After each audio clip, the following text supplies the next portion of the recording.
The cold October wind cut through the empty streets as Lisa walked home from work. Her shift at the community center had run late again, and darkness was already settling over the neighborhood.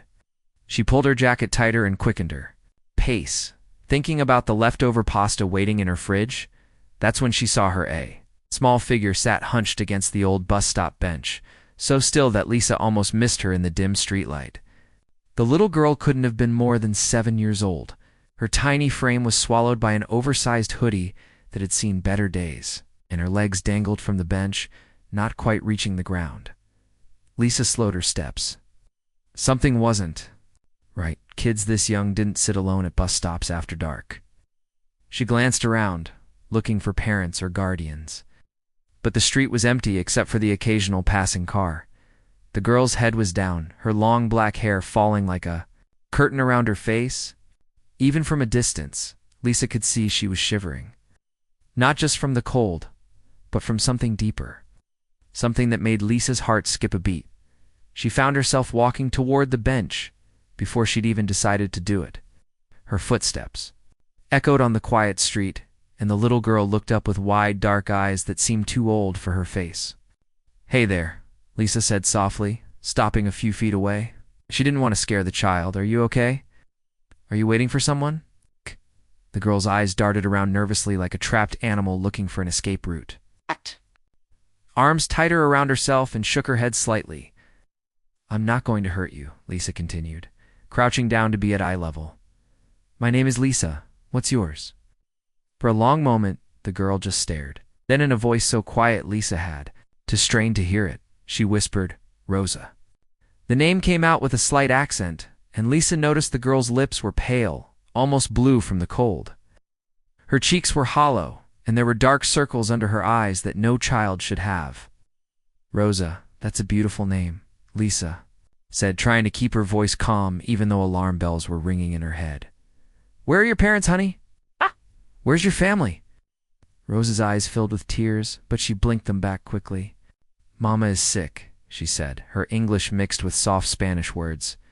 We don't have a place." Lisa's stomach dropped. She'd worked at the community center long enough to recognize the signs. This wasn't just a lost child. This was a child in crisis. "When did you last eat something?" Lisa asked gently. Rosa held up 2 small fingers, then quickly put her hand down as if admitting hunger was shameful. 2 days, she whispered. 2 days. Lisa felt her heart break a little. She looked at this tiny girl, trying to be brave in a world that had been anything but kind to her, and made a decision that would change both their lives. "Come with me," Lisa said, standing up slowly. "There's a diner just down the street. Let's get you something warm to eat." Rosa's eyes widened with fear and hope fighting each other. "I don't have money," she said quickly. "You don't need money," Lisa replied. "I do this sometimes, help kids who need a meal. It's okay." That wasn't entirely true. Lisa had never done anything like this before. But something about Rosa made her want to lie, to make the girl feel less like charity and more like she deserved help. Rosa hesitated for what felt like forever. Lisa could see the internal battle playing out across her young face. Trust was clearly something that had been broken before. Finally, Rosa slid off the bench. She was even smaller standing up, probably underweight for her age. Her shoes were too big, held on with duct tape, where the soles had started to separate. The walk to Tony's diner took only 5 minutes. But Lisa learned a lot in those few blocks. Rosa and her mother had been living in their car for 3 weeks. They'd been moving from parking lot to parking lot, trying not to get noticed by security guards or police.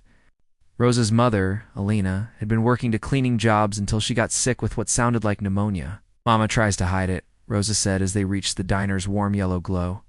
"But I hear her coughing all night. She can't work when she coughs like that." The bell above the door chimed as they entered. Tony himself was behind the counter, a large man with kind eyes who'd been serving the neighborhood for 20 years. He looked up and smiled at Lisa, then noticed Rosa, and his expression softened even more. "Table for 2?" he asked, without missing a beat. Lisa nodded gratefully.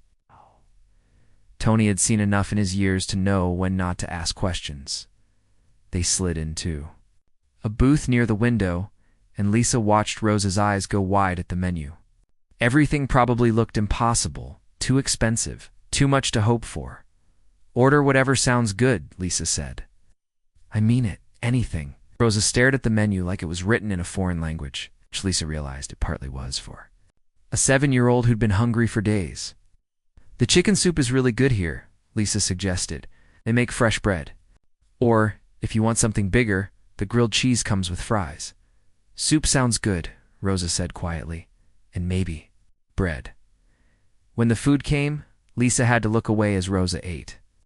The girl tried to be polite, to eat slowly, but her hunger won out.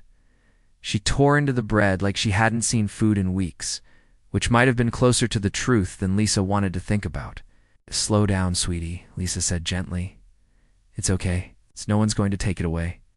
Rosa looked up with soup still on her chin and nodded, but Lisa could see it was hard for her to believe that the food was really hers. As Rosa ate, she began to talk more. Small things at first. How she missed school. How she used to help her mother with laundry at the jobs they'd lost. How she remembered their old apartment and the neighbor's cat that used to sleep on their fire escape. "Mama says things will get better," Rosa said, finishing the last of her soup. "She says America gives chances to people who work hard, but I think maybe America forgot about us." Lisa felt tears prick her eyes. "America didn't forget about you, Rosa. Sometimes the adults just don't see what's right in front of them. But you're here now, and you're safe, and you've got food in your belly." When the check came, Lisa paid without hesitation. She also asked Tony to pack up another bowl of soup and some bread to go. "For your mama," she explained to Rosa, who looked like she might cry from gratitude. Outside the diner, Lisa faced a choice that scared her. She could walk Rosa back to wherever she and her mother were staying, wish them luck, and go home to her comfortable life. Or she could do something more. She pulled out her phone and wrote her number on a piece of paper. "Rosa, I want you to take this," she said, pressing the paper and a $20 bill into the girl's small hands. "If you or your mama need anything, you call me. Okay? Food, help, anything. Promise me you'll call if things get bad." Rosa stared at the money like it was $100 instead of 20. "Why are you helping us?" she asked. Lisa thought about it. Why was she helping? She'd passed homeless people before. She'd donated to charities and volunteered at the community center. But she'd never brought someone home, never gotten personally involved. Because, she said finally, everyone deserves someone to care about them. And right now, I care about you and your mama. Rosa carefully folded the paper with Lisa's number and tucked it deep into her hoodie pocket along with the money. Then, surprising them both, she stepped forward and hugged Lisa around the waist. "Thank you," she whispered into Lisa's jacket. Lisa hugged her back. This little girl who'd shown more strength in 7 years than most adults managed in a lifetime. "You're going to be okay, Rosa, I promise." As Rosa walked away into the darkness, carrying the container of soup for her sick mother, Lisa stood under the streetlight and realized something had shifted inside her. She'd always been a helper, someone who cared about others, but this felt different. This felt personal. She had no idea that in 3 days Rosa would be back. This time she wouldn't be alone. 3 days had passed since Lisa met Rosa at the bus stop, but the little girl hadn't left her thoughts for even a moment. Every time she walked past that bench on her way to work, she looked for the small figure in the oversized hoodie. Every time her phone buzzed, she hoped it might be Rosa calling for help, but there had been nothing. Just silence that grew heavier each day. Lisa found herself making excuses to drive through different neighborhoods after work, scanning parking lots and street corners. She told herself she was just being cautious, just checking, but deep down, she knew the truth. She was worried sick about a child she'd known for barely an hour. On Thursday evening, Lisa was in her kitchen making dinner when the doorbell rang. She wasn't expecting anyone, and her friends usually called first. She wiped her hands on a dish towel and walked to the front door, wondering if it was a delivery she'd forgotten about. When she opened the door, her heart nearly stopped. Rosa stood on her front porch, but she wasn't alone. Beside her was a woman who could only be her mother. Even in the dim porch light, Lisa could see the family resemblance in their dark eyes and the gentle curve of their faces. But Rosa's mother looked terrible. She was thin, much thinner than any adult should be, and her skin had a grayish tone. That spoke of serious illness.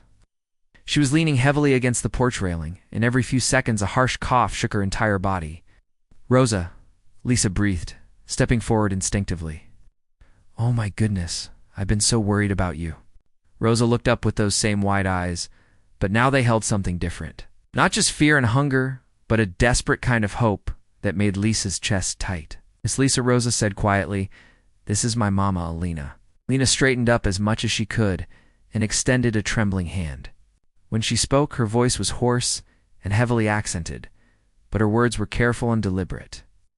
"Miss Lisa, Rosa told me what you did, how kind you were."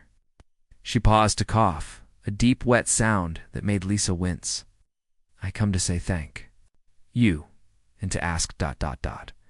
Maybe you know someone who can help us find work, or a place." Lisa's heart broke all over again.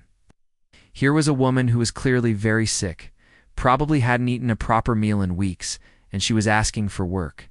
Not handouts, not charity, just a chance to take care of her daughter. "Please, come inside," Lisa said immediately, stepping back to open the door wider. "You're both freezing, and Alina, you sound like you need to sit down." Alina hesitated. Glancing down at their clothes, which were even more worn than they'd been 3 days ago. "We are not clean," she said apologetically. "We don't want to make trouble for you." "You're not making any trouble at all," Lisa said firmly. "Come in, please." She led them to her living room, where Alina sank gratefully onto the couch. Up close, Lisa could see just how sick the woman really was. Her lips had a bluish tinge, and she was breathing in short, shallow gasps between coughing fits. Rosa climbed up beside her mother and immediately started rubbing Elena's back in small, practiced circles. It was clear this wasn't the first time she'd tried to comfort her sick mother. And the sight of a 7-year-old taking care of an adult made Lisa feel like crying. "When did you last see a doctor?" Lisa asked gently. Elena's laugh turned into another coughing fit. "Doctor?" she said when she could speak again. "We have no insurance. No papers for hospital, no money for medicine. Mama's been sick for 2 weeks, Rosa added quietly. "Maybe longer. She tries to hide it, but I know." Lisa looked between them, taking in the full picture. Elena's illness wasn't just a cold or flu. This looked like pneumonia, maybe worse. Without treatment, she could die, leaving Rosa completely alone. "Tell me what happened," Lisa said, settling into the chair across from them. "How did you end up living in your car?" The story came out slowly, with Rosa translating when Elena's English failed her. They'd been living in a small apartment, sharing it with another family to split the rent. Alina worked cleaning offices at night and houses during the day, sometimes putting in 16-hour shifts to make ends meet. Everything fell apart when Alina got sick. She missed too many days of work and lost both jobs. Without income, they couldn't make rent. The other family had problems of their own and couldn't carry the extra cost. "We had 3 days to leave," Alina explained, her voice getting weaker. "I thought I would get better quick, find new work. But the sickness, it got worse." "Where have you been staying?" Lisa asked. "Different places," Rosa answered, when her mother started coughing again. "Parking lots, mostly. Behind the big store, sometimes by the church. We have to move a lot so nobody calls the police." Lisa felt anger building in her chest, not at Alina or Rosa, but at a system that could let a sick woman and her child live in a car, moving from place to place like criminals just for being poor. "The soup you gave Rosa," Alina continued when she caught her breath. "It was the first hot food we had in days. She shared it with me, and for the first time in weeks I had hoped that maybe someone still cared about people like us." "Of course. People care," Lisa said, though even as she said it, she wondered if it was really true. If people cared so much, how were Alina and Rosa still living in a car? Alina reached into a worn plastic bag and pulled out a small notebook, the kind kids use for school. The pages were filled with neat handwriting in both English and Spanish. "I want to show you," Alina said, opening the notebook carefully. "I write down every penny you spent on Rosa, the soup, the bread, the money you gave her. When I get work again, I pay you back every cent. Lisa looked at the careful accounting and felt her throat get tight. Alina had calculated not just the cost of the meal, but what she thought Lisa's time was worth. The total came to almost $60 for a $15 meal and $20 in cash. Alina, you don't need to pay me back, Lisa said softly. Yes, I do, Alina replied with quiet dignity. I don't take charity. I work for what my family needs. But right now, she trailed off, looking down at her hands. Right now you're too sick to work, Lisa finished gently. And there's nothing wrong with accepting help when you need it. Rosa leaned against her mother's shoulder. Mama always says we don't take things we don't earn. But I told her maybe sometimes God sends angels, and maybe you're one of them. Lisa felt tears she'd been holding back finally spill over. I'm not an angel, sweetheart. I'm just someone who cares about you both. They sat in comfortable silence. For a moment, the only sound Elena's labored breathing and the gentle tick of Lisa's wall clock. Outside, it had started to rain, and Lisa couldn't stop thinking about the fact that if Rosa hadn't found the courage to come to her door, they would both be sitting in a cold car right now, listening to that same rain hit the roof. Alina, Lisa said carefully, I know you want to work, and I respect that. But you need medical attention first. Can't take care of Rosa if you don't take care of yourself. Alina nodded slowly. I know this, but hospital will ask for papers, for insurance. They will call immigration, maybe. I cannot risk this, Lisa had heard about this fear before in her work at the community center. People avoiding medical care because they were afraid of deportation, even when they were dying. There are places that don't ask those questions, Lisa said. Community clinics. Places that just want to help people get better. You know these places? Lena asked, hope creeping into her voice. I do. And I know people who can help you find. Work when you're feeling better. Legal work. With people who won't take advantage of you. Elena's eyes filled with tears. Why? She whispered. Why do you help strangers? Lisa thought about it, looking at Rosa curled up against her mother's side, at Alina trying so hard to be strong, despite being desperately ill. Because, she said, finally, you're not strangers anymore. You're Rosa, who shared her soup with her sick mother. And you're Alina, who keeps careful track of every penny, because your honor matters more than your comfort. You're people I care about.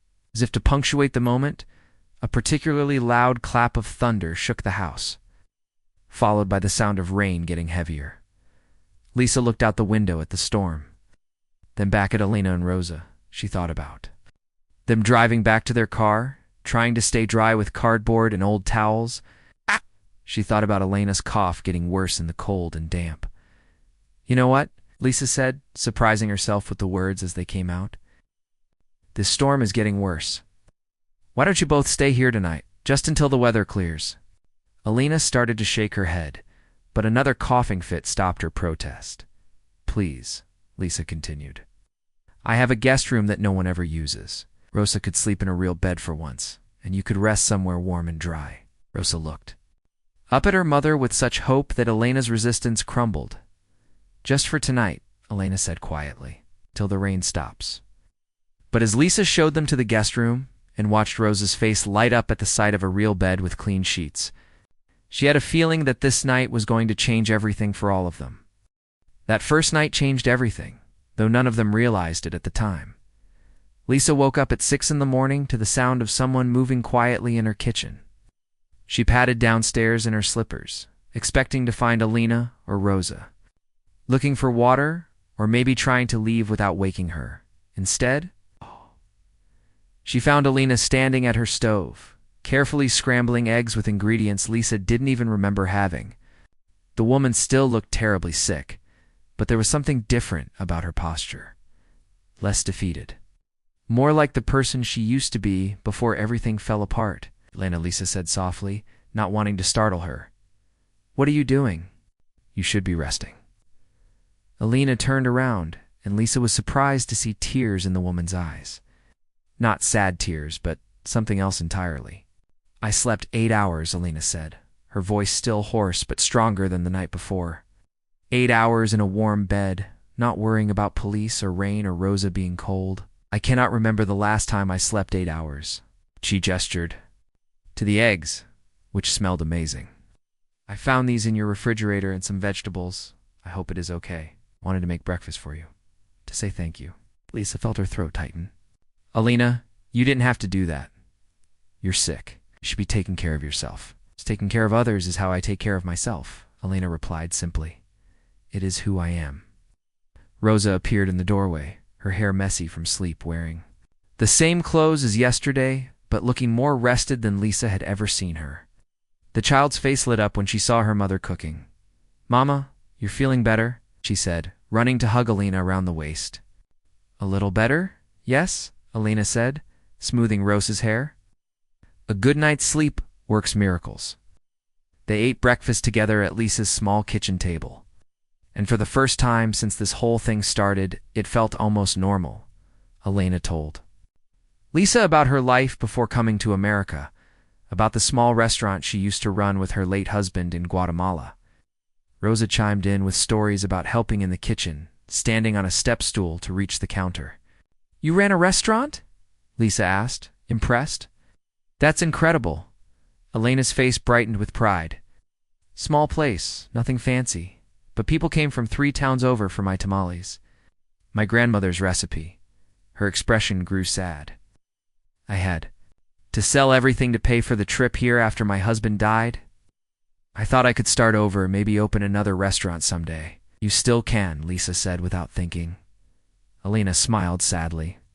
Maybe. First I need to get Rosa settled. Find steady work, save money. Dreams are expensive when you have nothing. After breakfast, Lisa called the community health clinic and made Alina an appointment for that afternoon. Alina protested about the cost, but Lisa had already worked it out with her friend who managed the clinic. They had a sliding scale program. For people without insurance, I'll drive you both, Lisa said when Alina continued to worry. And Rosa, there's a playground next to the clinic. You can play while your mom sees the doctor. I don't want to leave, Mama, Rosa said quietly, grabbing Alina's hand. I know, sweetheart, Lisa said. But your mama needs medicine to get better. And the doctor can't help her if you're both worried about each other. The clinic visit took 3 hours. Alina did have pneumonia, just as Lisa had suspected, along with exhaustion and malnutrition. The doctor prescribed antibiotics and told Alina she needed at least 2 weeks of rest and proper nutrition to recover fully. 2 weeks? Alina said, staring at the prescription bottles. I cannot rest for 2 weeks. I need to work. Rosa needs food and a place to sleep, Lisa said carefully as they walked back to her car. What if you stayed with me a little longer, just until you're better? Alina stopped walking. Cannot do that. We already took too much from you. Haven't taken anything, Lisa replied. You made me the best breakfast I've had in months. Rosa helped me organize my bookshelf, which I'd been putting off for years. You're not taking from me. You're contributing. That evening, after Rosa had fallen asleep on Lisa's couch watching cartoons, Alina and Lisa had their first real conversation. Alina told Lisa about the fear that kept her awake at night. Not just about being homeless, but about failing Rosa, about not being the mother her daughter deserved. I used to read to her every night, Alina said, her voice thick with emotion. Stories in Spanish and English. I wanted her to know both languages, both cultures. Now I can barely keep her fed. You're keeping her fed with love, Lisa said. That's the most important thing.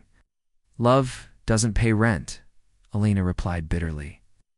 Love doesn't buy school supplies, or winter clothes, or doctor visits.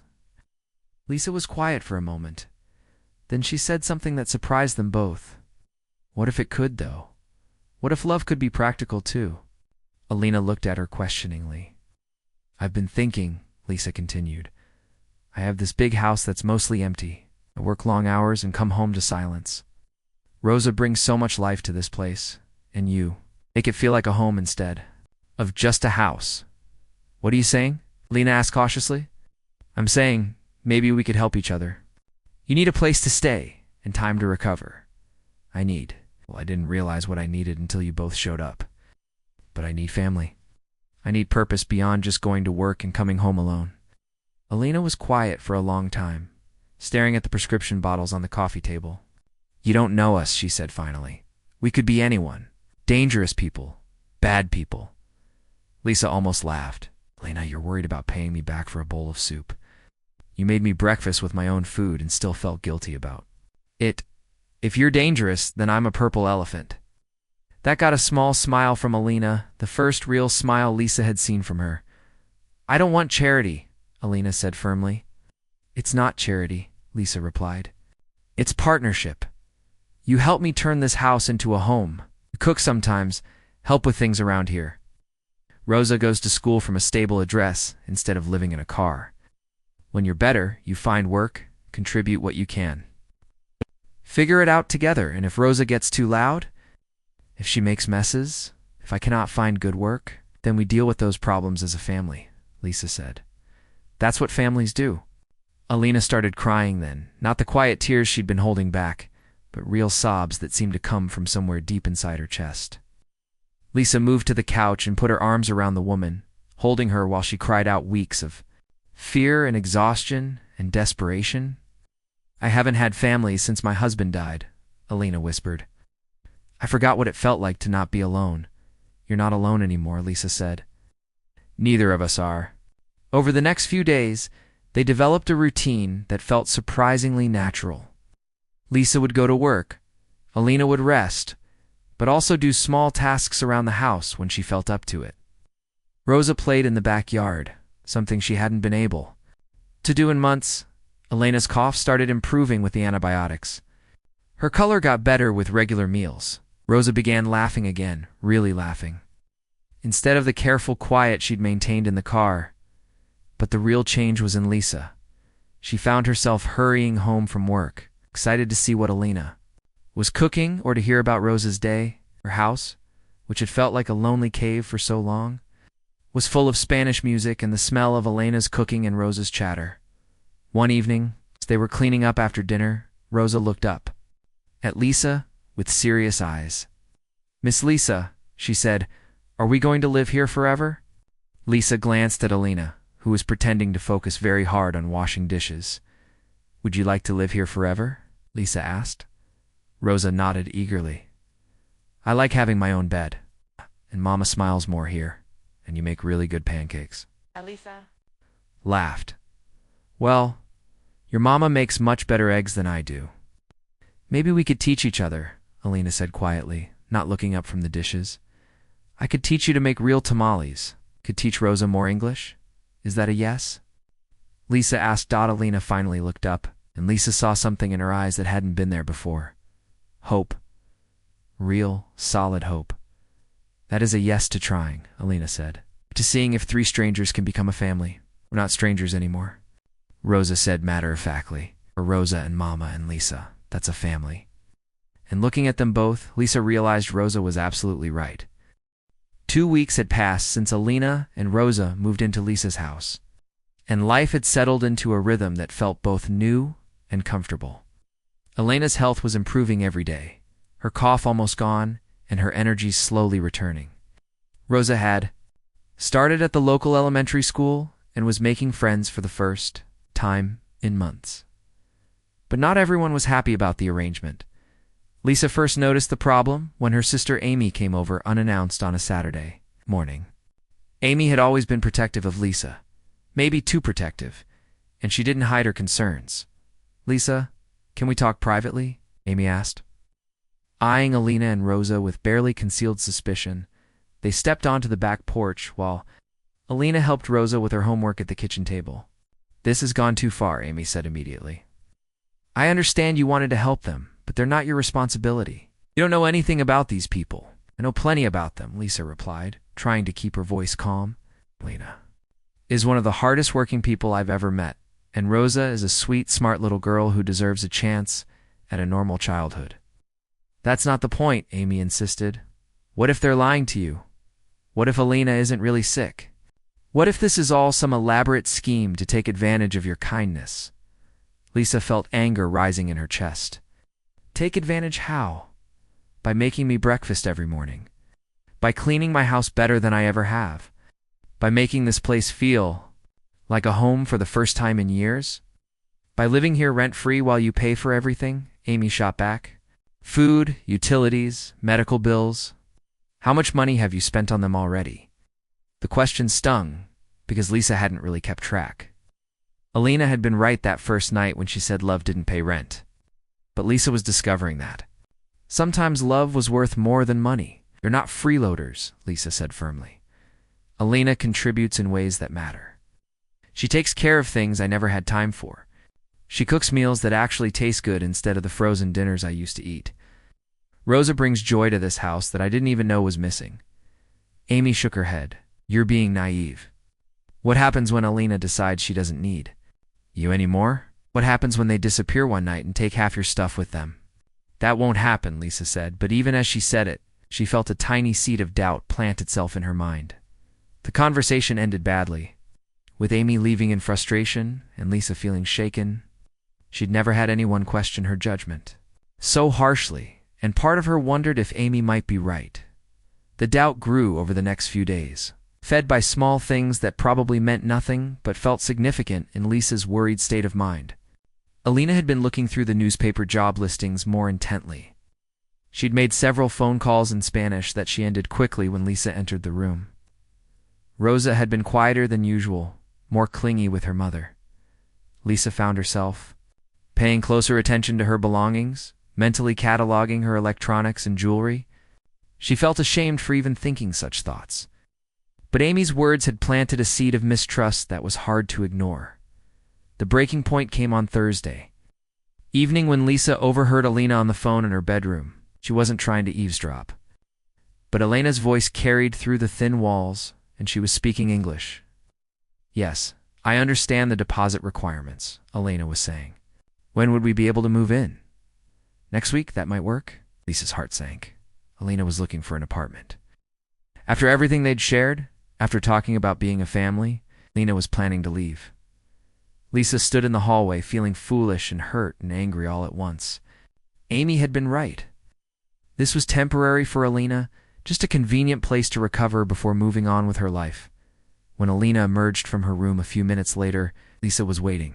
Planning to move out? Lisa asked, trying to keep her voice neutral. Alina stopped, clearly caught off guard. Lisa, I can explain. You don't need to explain anything, Lisa said, hating how cold her own voice sounded. This was always temporary, right? Just until you got back on your feet? Elena's face crumpled. It is not like that. Please let me tell you what is happening. What's happening is that you're leaving, Lisa said.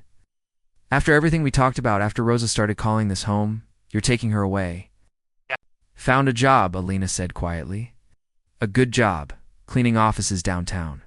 It pays enough for Rosa and me to have our own place. Small place, but ours. And that's more important than what we have here? Lisa asked. Alina was quiet for a long moment. Then she said something that surprised Lisa completely. What we have here is beautiful. More beautiful than I ever hoped for. But it is not mine. This house, this life, it belongs to you. You'll let us borrow it for a while, and I am grateful. But Rosa needs to know that her mother can take care of her. She needs to see that we can make our own way. Lisa felt her anger deflate, replaced by something more complicated. So this is about pride. This is about dignity, Elena corrected. About teaching my daughter that we don't take what we haven't earned, even from people we love. The word love hung in the air between them. You love us? Lisa asked quietly. Elena's eyes filled with tears. Of course I love you. You saved our lives. You gave us hope when we had none. But love and dependency are not the same thing. I want to love you because I choose to, not because I have to. Lisa sat down heavily on the couch, feeling like the world had shifted under her feet. So what happens now? You move out and we see each other on weekends? We become family friends instead of family. Lena sat down beside her. I don't know. I hope we stay close. Hope Rosa can still come here sometimes, that you will still be part of our lives. But I need to try to build something that belongs. To us, they sat in silence for a while, both of them crying quietly. Finally, Lisa spoke. The apartment you found, is it safe? Is it in a good neighborhood for Rosa? Alina shook her head. It is what we can afford. Not dangerous, but not like here. Rosa will have to change schools again. Lisa felt her heart break. A little more. She just started making friends here, I know. but sometimes we have to sacrifice good things to build better things. That night, Lisa called Amy back and apologized for their argument. But she also told her sister something important. "You were wrong about Alina," Lisa said. "She's not trying to take advantage of me. She's trying to do the right thing, even when it's hard. Even when it means giving up something wonderful." "What do you mean?" Amy asked.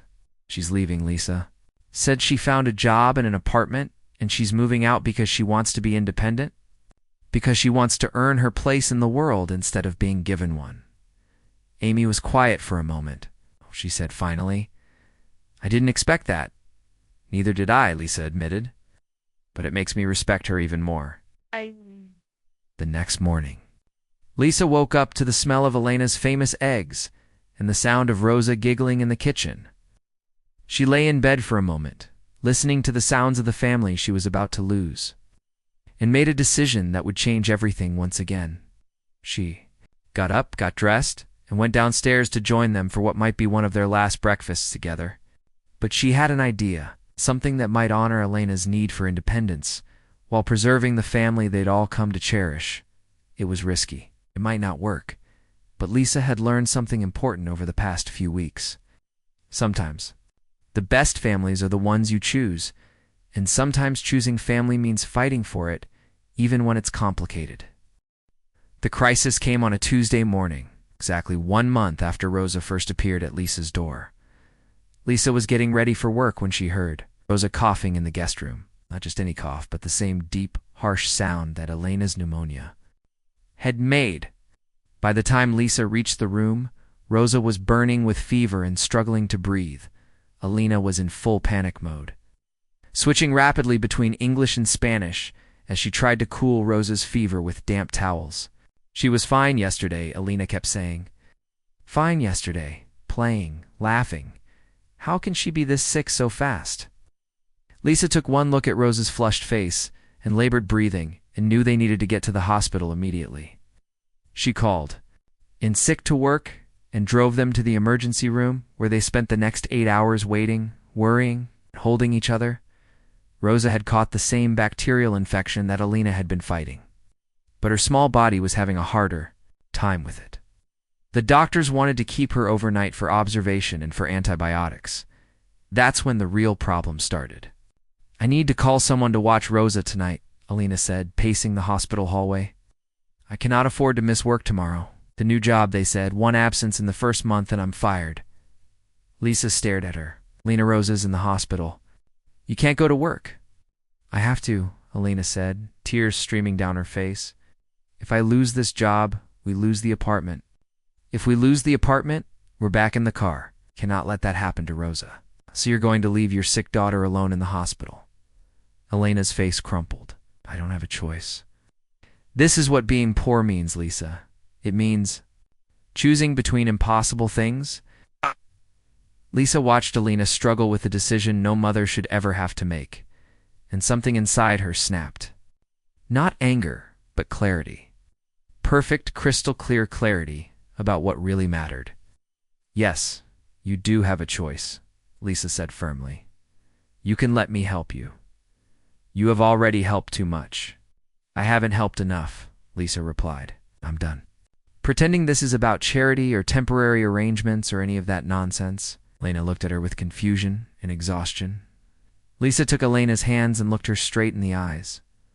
"I love you both, not because I feel sorry for you, but because you've become my family, real family, the kind that stands by each other when things get hard."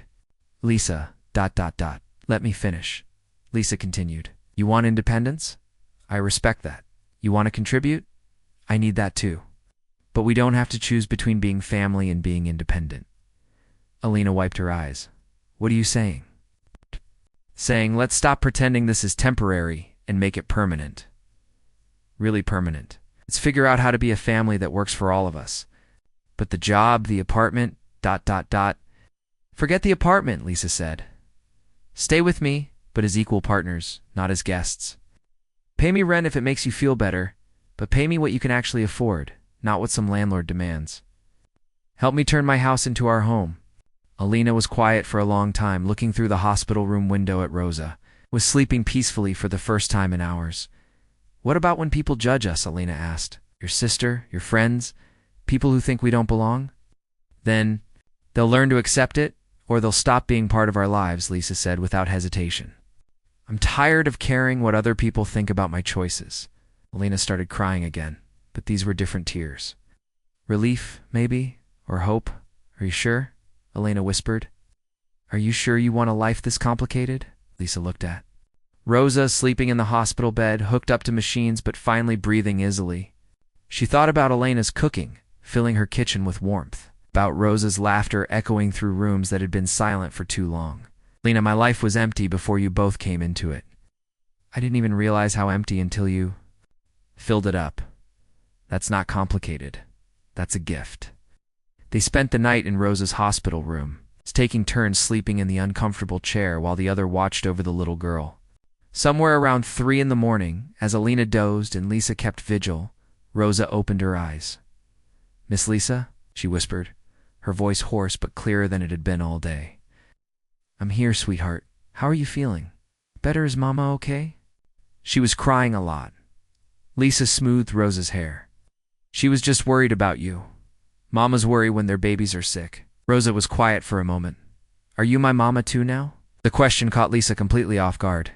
She looked over at Elena, who had woken up and was listening with tears in her eyes. Would you like me to be? Lisa asked carefully. Rosa nodded. I think it would be good to have 2 mamas, one who makes the best eggs and one who makes the best pancakes.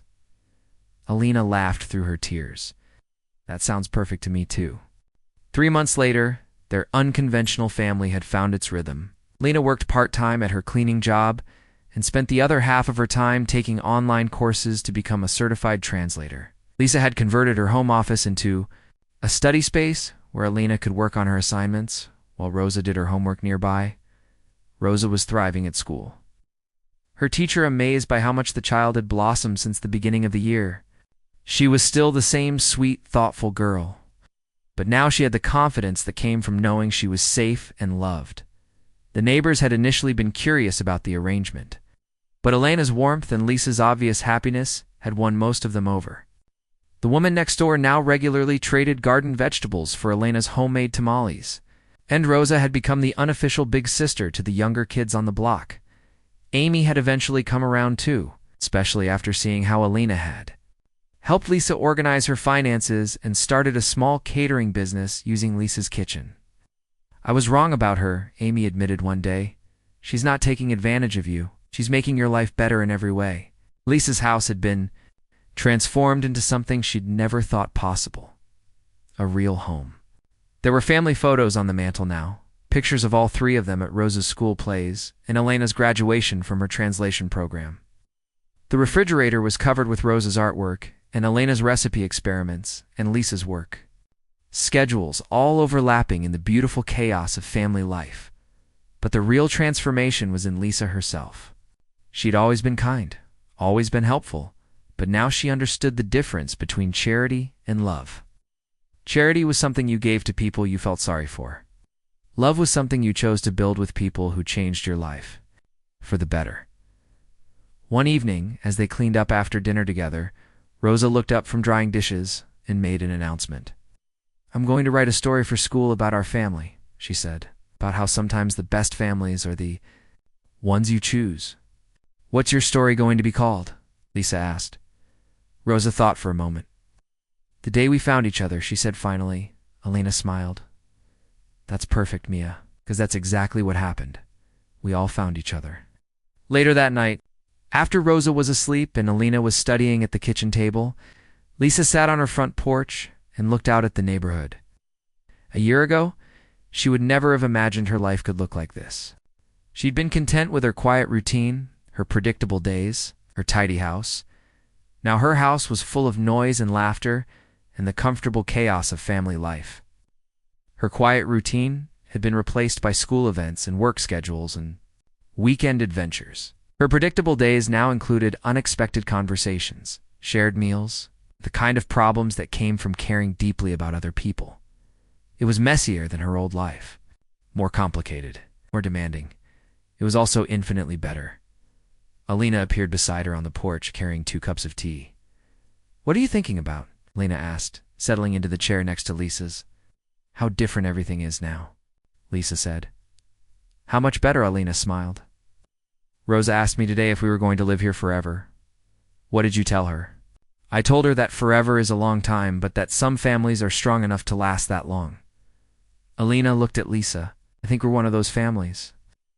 Lisa reached over and took Elena's hand. "I think so too."